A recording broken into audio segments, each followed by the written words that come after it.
It's time for new fork seals on this CRF110. If your fork seals look dirty like this, then they're leaking oil. Start by pulling the forks out of the bike. There's a 19mm and a 14mm on the axle, and then there's two 12mm bolts that you just need to loosen.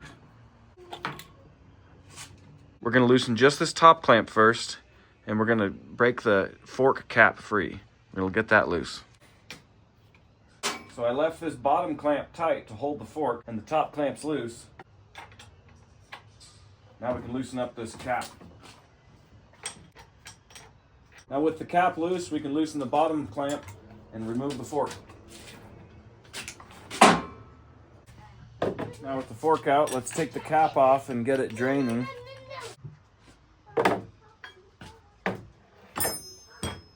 You can see how dirty that oil is coming out of there. When the fork seals start leaking, they obviously let oil out, but they also let dirt in, and it'll wear out your forks if you let it go too long. Each fork, there's the preload spacer and the spring and this little washer that goes between them. Now we're ready to take out this 6mm Allen on the bottom of the fork. And that releases the damping rod. And now you're ready to separate the upper half from the bottom half. Now we're ready to pull the old seals out.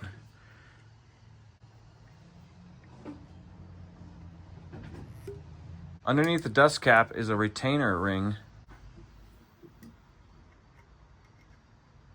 And I'm going to use a tire iron to gently remove the fork seal.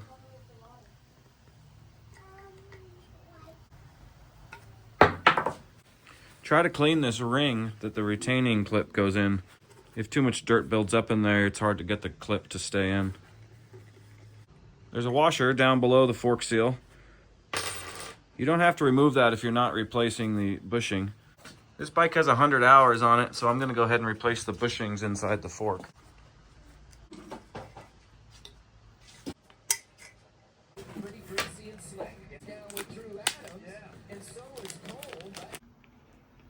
I like to coat all these parts with a little bit of oil before I install them.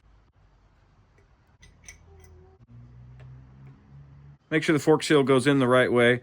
The spring, the visible spring on the bottom, goes down. I have a socket that's the right size, and that really helps you push it in straight.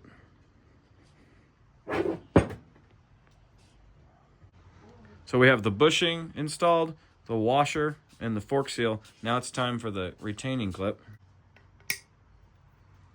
Take some time and make sure that that clip is seated well in that groove. And the dust seal presses on last. On the bottom of the fork tube, make sure this spacer is inserted. And make sure there's a good layer of oil on the bottom of the fork tube. Be real gentle. You're ready to drop in the damper.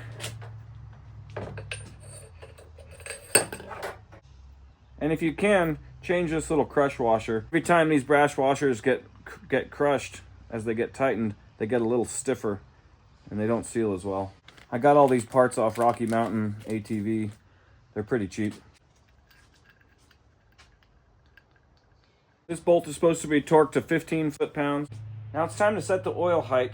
So I'm going to pour in 200 milliliters of oil into the fork. That's a little bit more oil than it calls for, and I'm going to use this syringe to set the height. Here's the instructions from BBR. I'm going to use 10-weight oil since it's my son riding this bike, not an adult. And I'm going to set the height to 140 millimeters. That means you're setting the oil height 140 millimeters down from the top with the spring removed and the shock compressed all the way.